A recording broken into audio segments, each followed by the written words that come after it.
morning, everyone, and welcome to today's webinar, Improving and Nurturing Your Customer Journey to Generate the Best Results. We're thrilled to have you join us today. Today's speaker is Tom Griffiths, who is one of Xeel's senior digital business strategists and has a wealth of experience in digital and online presence and marketing. Tom's been with the business for quite a number of years, about 5 years or so, so there's not much that he doesn't know these days about this particular topic. So just before we begin today, there are a couple of quick housekeeping points to cover for any new viewers. If you can't hear anything, please check the audio settings on the bottom left toolbar. Feel free to post questions using the Q&A button. We'll save these until the end. However, please feel free to post them as we go, as it may make sense to bring them up during the segment. Once we get to the Q&A section, you can participate by either putting your hand up to ask the question or just posting them for me to read. If you would like to go back to this webinar to share it or to watch previous webinars, we do record all of these and they can be found on our website and YouTube. And we will also send you a link to today's webinar later. So now I would like to welcome Tom to take us through his presentation today and enlighten us all a little bit more about the customer journey. Thanks, Tom. Excellent, thanks, Helen. We'll crack on in. I'll just share my screen here and we'll be away. So welcome again. Yes, it's a very important topic today and one that's mostly overlooked, I believe, by many businesses. So we're looking at improving and nurturing your customer journey to generate best results. So what does this mean? What's this about? Well, a customer journey, this is the series of interactions that a customer will have with your brand. A customer journey actually maps out each stage of their relationship with your brand, from discovery to purchase to support and perhaps beyond there even.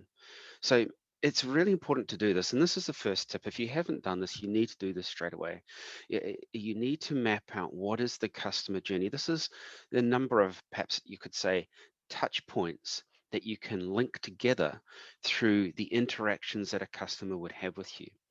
So if you were to do this, this helps you identify weaker points at each stage of the journey with your brand. It helps you anticipate your customers' actions. It helps you remove weaker touch points or perhaps even strengthen those weaker touch points to make them obviously a lot more better. Craft highly relevant marketing campaigns for each buyer persona. What does that mean? Well, we're going to get into that a little further down, but it does help you craft these relevant marketing campaigns. A buyer persona is what your ideal customer or your customer that deals with you looks like in terms of demographics and geographics. So it also helps us build a strong consumer base. So we'll get a bit more into that and expand on these as we move through. And so having a map or a diagram of how our customers interact with us and how they interact with our brand helps you, the business owner or the marketing manager, understand the experience that your customers go through at each stage. Understanding this is important. Like I said before, and we're definitely delving into that and working on a few more tips and tricks on how to improve that. The customer journey map is made up of a series, like I said, of touch points that reflect your customer's experience and feelings at each stage. And it's important that we note down details of important events. This is so critical that each of these 3 points, if you've got a pen and paper, or if you're typing into, say, Google Keep, take these down, take a photo, detail important events, motivations, and frictions in the journey that you're writing down and identifying them. Now, this isn't always linear, going from the top perhaps of just becoming aware of the brand all the way through to purchase. That isn't necessarily how people interact. It can be cyclical. It can span multiple channels. It can go through both, obviously, Google, maybe Google Display, through certain social platforms and so on, and obviously offline as well, that people are interacting, especially if you're running some sort of TV or radio campaign along with any other channels that you're running to bring awareness of your brand. When you do this, map it out according to your existing marketing data. That is, get out Google Analytics, open it up and have a look and draw things out. So once we've got that down, we want to then set our goals. What did you want to achieve by creating this journey? It may be that you've never done this before, you never considered that there is anything called a customer journey. So you're discovering yourself for the first time what that may look like. You may have a specific type of buyer in mind, and set goals specifically for them. That goes back to that buyer persona I mentioned before. You may say, well, my ideal client or customer that I want to deal with, they look like this. And so you are creating that so that you can literally target them. Here's your buyer persona. We want to create a buyer persona. Who are your main clients, or what motivates them to engage with you or purchase your product? Such an important question. Why would someone buy from you? It's such an important thing. If we don't understand that, it's going to be very hard to even have basic engagement on our website. But so we must understand this piece here. Create a buyer persona, based on your existing data. And that, again, you can go into Google Analytics and see who it is that is predominantly coming through to you. Start by defining the demographics and the physiographics, that is, where they are and who they are, and reaching out to customers to ask about their brand discovery journey and experience. And you can do this in many ways. You can do this in person. You can do this in paper if someone's coming into your store. You can do this obviously via email with some sort of survey monkey type email campaign. You can run that through social with social campaigns to ask people about that and reward people for when they interact and give you the feedback that you require, because of course it's of value to you to know this. So creating a buyer persona and understanding it, who they are, where they are, and what motivates them is number one basic and key to understanding your customer journey. So once we've got all this information, we're getting it together, this is some of the things we can do to further delve into that. So when people come in, you could ask them things like, how did they find out about my brand or your brand? You know, or why did they find out about the brand? Where did they find out about the brand, etc. Expand on that. What problems or pain points were they trying to solve? So what I mean by that is when people are searching for a product or a service, there's either a problem or a need or what we would hope to think a pain point. A pain point is something that drives quite a strong motivation to solve an issue. And so that may mean they reach out for a certain product or service because behind that need is a concern that they're trying to solve. So we need to identify what that may be, and there may be various different problems or pain points that they that could bring them through. So were you able to solve these problems or pain points? Did the product, the service, address these? And of course, if the answer is no, then you want to know why and delve into that a bit further. And if it was yes, well, again, we want to know why and delve into that and give us a fuller picture. How easy or difficult was it to find your website? I think that's a very important message that we need to understand. How easy or difficult was it to find the website? Because if people find it hard to find your website, then the whole experience really for them is going to be poor. And of course, it's going to mean low engagement for you, low sales. And if we don't understand some of these points at the top, it could also mean low engagement of the people who do actually come through. So knowing this is critical not only for your customer journey, but for your website engagement as well. How long do they typically spend on your website? And again, these can come through from Google Analytics, which is a free service from Google. If you don't have Google Analytics, another tip for you, I do recommend that the thing that you do today is that you go and put Google Analytics, at least the code, so you can start capturing data into your website. It's quick and easy to do. There's explanations of how to do that within Google itself. They try and make it easy. Just Google and ask them how to install Google Analytics. Or if you work with someone, maybe ourselves, ask us to do it for you through our support team. You need to ask people as well, have they ever made a purchase? maybe they're coming through and they really, really want to, but they just haven't gone through and had that final motivation that has actually led them to take the plunge, if it were, as it were, perhaps, and make that purchase. If they've previously cancelled a transaction, what prompted them to do so? Sometimes on websites we see quite a high abandoned cart, 80, 90%, where people put the product in the cart and they then leave without making the purchase. It is common to have an abandoned cart because people sometimes use it as a calculator and then just abandon it because it may be a little bit more. But even that in itself is good information to know. We want to understand that. So we need here to understand what is happening on site in terms of who, how many times they're buying, are they buying, and what prompted them to do so or not, and how easy was it to find the products that they needed perhaps within your website. Again, very, very critical piece, because if people are finding it difficult, it means that our path to purchase or conversion pathway is difficult and needs restructuring. So having a clear buyer persona will help you create data-driven decisions for moving forward, and that's much better than gut feel. Gut feel is stab in the dark. We really need solid data-driven decisions when we're moving forward in terms of creating, finding a way to nurture our customers through that journey. So here we have another pretty important piece. This is determine who influences your client's decision making.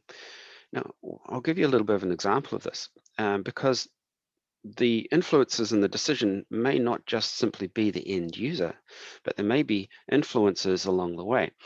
We deal with a well-known brand of retirement homes, lifestyle homes, and when we were mapping out their customer journey, it became obvious that there were in fact three major players within the decision-making process. There were the end user themselves, people who are going to live in the homes.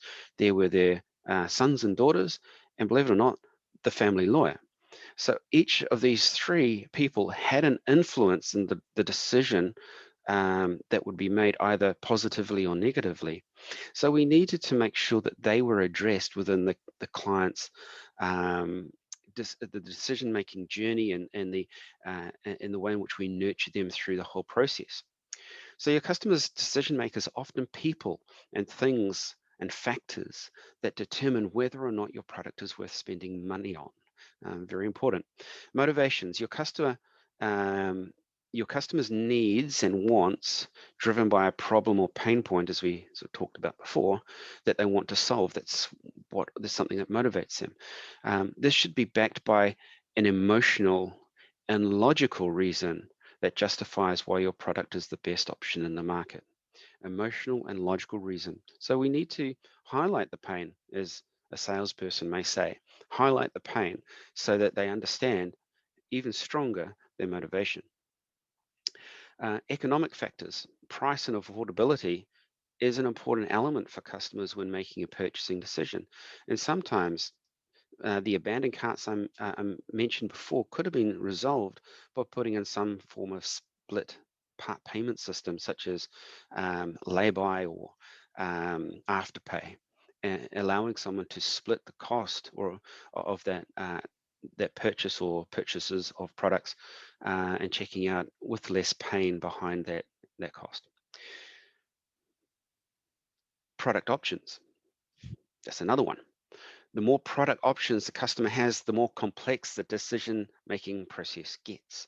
Models upon models and attributes of products that perhaps they get more technical, they'll slow down and try and make sure that the decision on the specific type of product is correct before making that decision.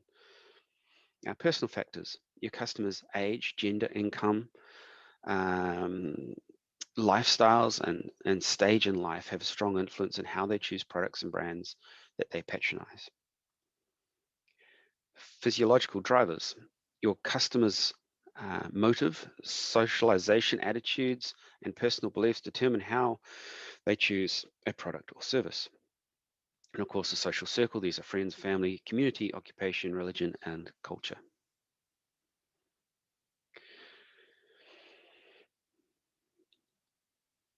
Now, it's very important that we give supporting information when and where necessary. Loyal customers often go through a simple decision-making process where they purchase perhaps out of habit. Maybe they've purchased the product obviously before they're coming back. They know what they want and they'll come and get it and check out.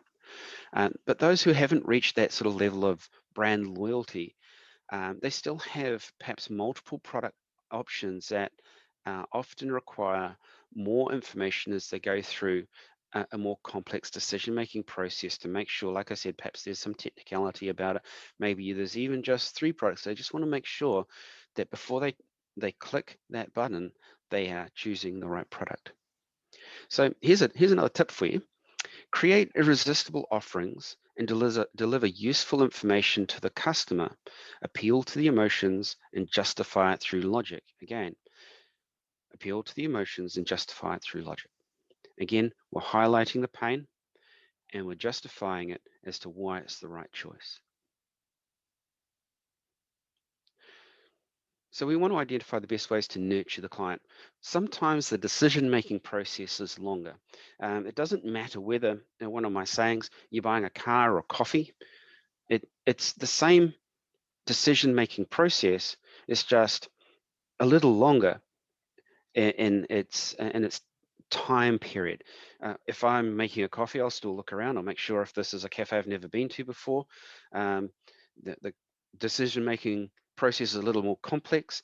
If the coffee looks good, everyone's enjoying themselves, they're drinking it, nothing's been left on the table half drunk, and obviously the sign that the coffee's not good, then I'll be okay. I'll go and buy it.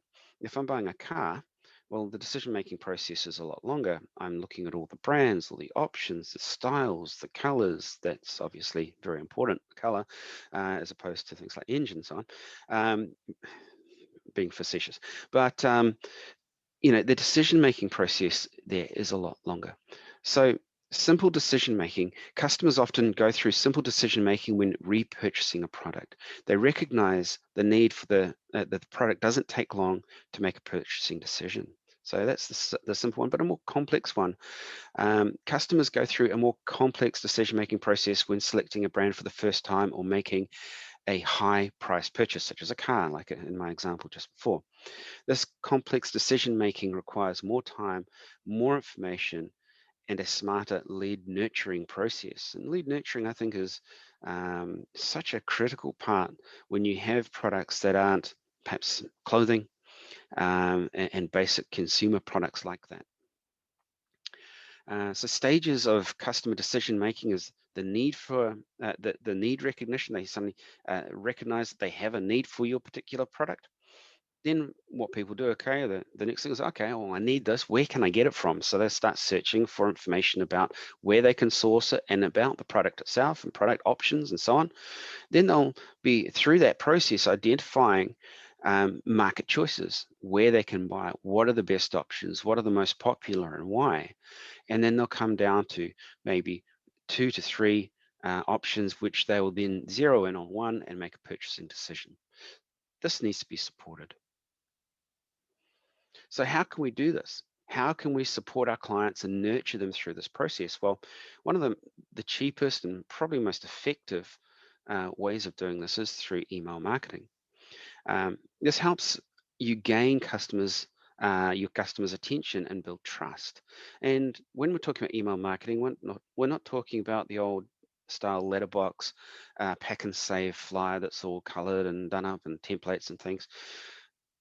The way people engage with emails is just like the last email you received, which was somebody wrote to you with, hi, so-and-so, whatever your name is, fill in the blank, then a body of text, and I hope to hear from you soon, Tom Griffiths. So that's how people engage with email. They're the most effective because they seem the most sincere. So it helps you gain customers' attention and helps you build trust. It helps you add value to the product. It helps highlight the pain and justify the emotive with logic. and it can be done through automated emails. It's not something you have to sit and tap out all the time.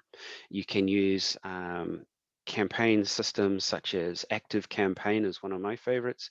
It's sort of mid-range, where you can go to the high top of the range like HubSpot, and start to manage your sales process through there, through automated email flows and segmented databases. And it can be a means of acquiring feedback as well from real customers, like we talked about, perhaps doing those surveys. Well, it may be that we can still pick up from people um, that perhaps have fallen out of that process, or who are starting to develop a brand love. It's probably more, well, you want to cover both, but that's another way of doing it. And you can send out some sort of campaign to them to get feedback. Another way is an emerging form of marketing is through messenger marketing. We've done a webinar on EasyBots, which is very, very powerful. If you haven't seen that one, go back into the archives and have a look. Josh covered that brilliantly. EasyBots is a conversational form of marketing that enables you to be able to provide useful information, engaging content. It helps you to foster customer relationships by connecting with customers through mobile chat. And again, this is something that is automated, but in such a way that it comes across as a conversation. It's very, very powerful, and it allows people to interact, and the conversation flows as well. So messenger marketing, EasyBots is an agency that helps you utilize Facebook Messenger chatbots and hold meaningful conversations and relationship with customers. It's not just limited though to Messenger. It covers other forms of message distribution, but definitely Messenger, because of the rules around engagement and how you can build a database, is the most powerful. So when we're looking at engaging and re-engaging with clients, retargeting is so important. And it's one of these things, if you're running, say, a Google ad campaign or some sort of social campaign, often people will engage with your website. They'll come through because there is a need, but that decision-making process is a little longer, and they're deciding about it. Well, if we aren't using retargeting to bring people back, then people will move on. It's just as simple as that, and they'll buy from your competitors.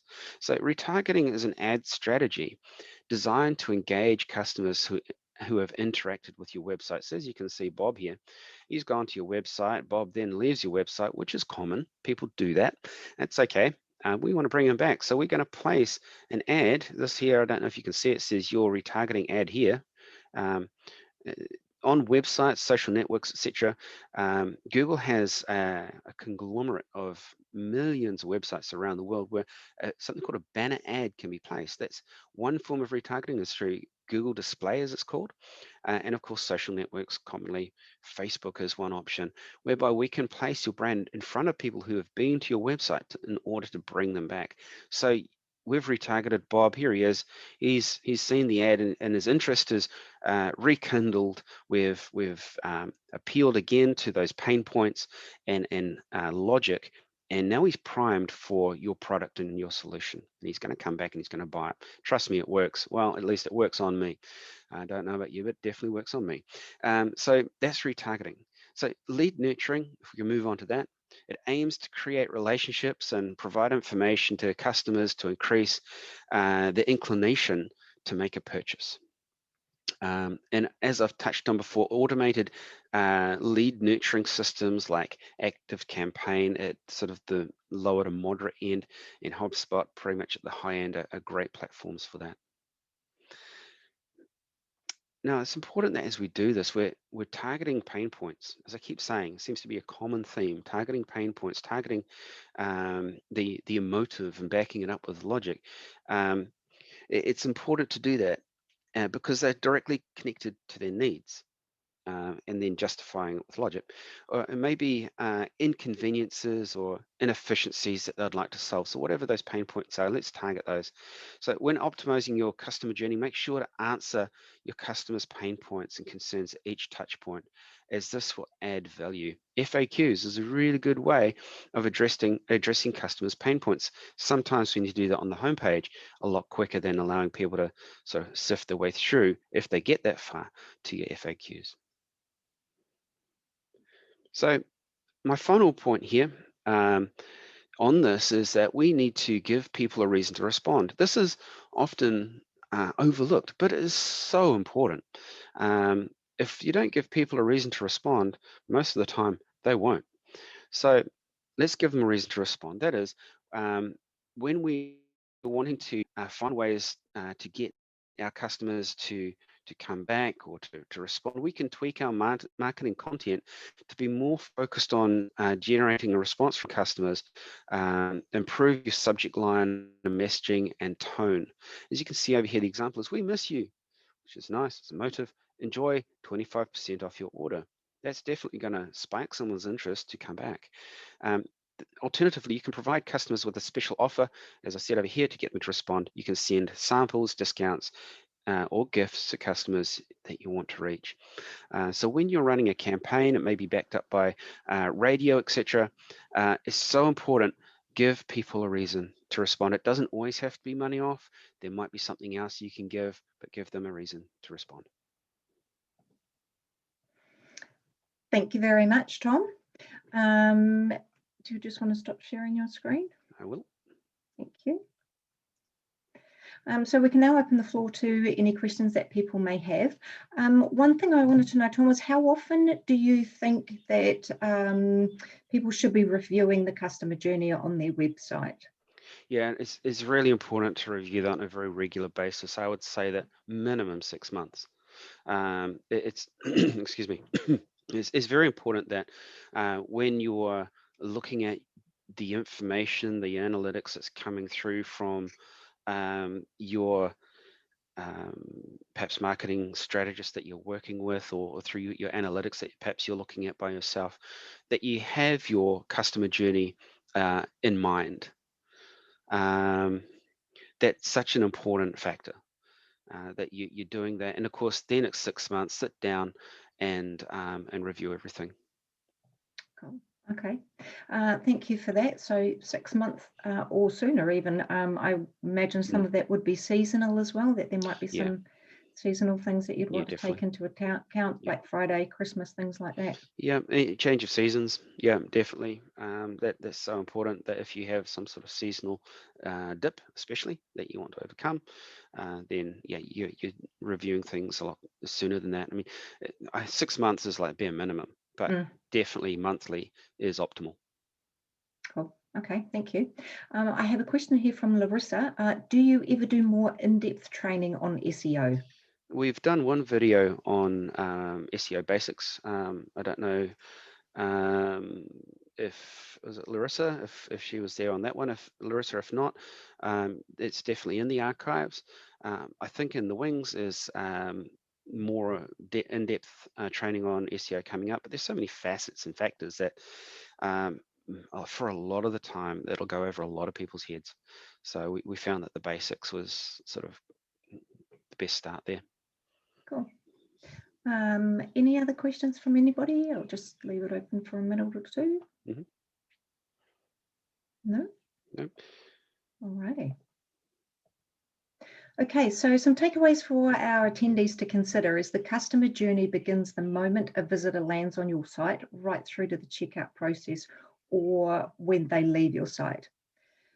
Understanding the experience from your visitor's point of view in order to make tweaks and refinements, and gather consumer data to drive educated decisions for refinement of your website for the best customer experience. So I'm sure everybody found Tom's presentation useful and picked up some valuable tips. So let's recap. What we know, establishing a customer journey helps you identify and target marketing opportunities. There is an opportunity to create a customer journey map and identify the types of decision-making a visitor might go through. Familiarity with your brand builds trust and greater potential for sales, and utilize platforms like ActiveCampaign and HubSpot to create automated lead nurturing. Xeld has helped over 15,000 businesses transform digitally over the last 20 years. If you would like support setting up marketing automation or even getting an idea around a potential digital strategy for your business, then please get in touch. We provide free strategy or website audit sessions with our team of experienced digital business strategists, of which Tom is one. So if you would like a strategy session, please provide this feedback in the survey after the webinar. Our Get E-commerce Moving initiative is available to all small to medium businesses who need to get online. We are offering free website builds for e-commerce, service and charity businesses with a no sale, no fee hosting arrangement for the first 12 months. If you'd like to know more or know someone who could benefit from a free website build, please visit our website, xeld.com, for more information. Our next webinar is on 28th of July at 10 a.m. The topic is Essential Tools to Set Up Your Digital Marketing Game in 2021 with one of our senior marketing specialists, Nidhi. So a special thanks today to Tom. We appreciate your valuable insights and extensive knowledge. And if anyone missed part of the webinar, would like to see it again or would like to share it with anybody else, we will be posting this on our webinar YouTube channel. And if you know of anyone who might benefit from any of these in the future, please feel free to share the link. Enjoy the rest of your day, and we look forward to seeing you here next week.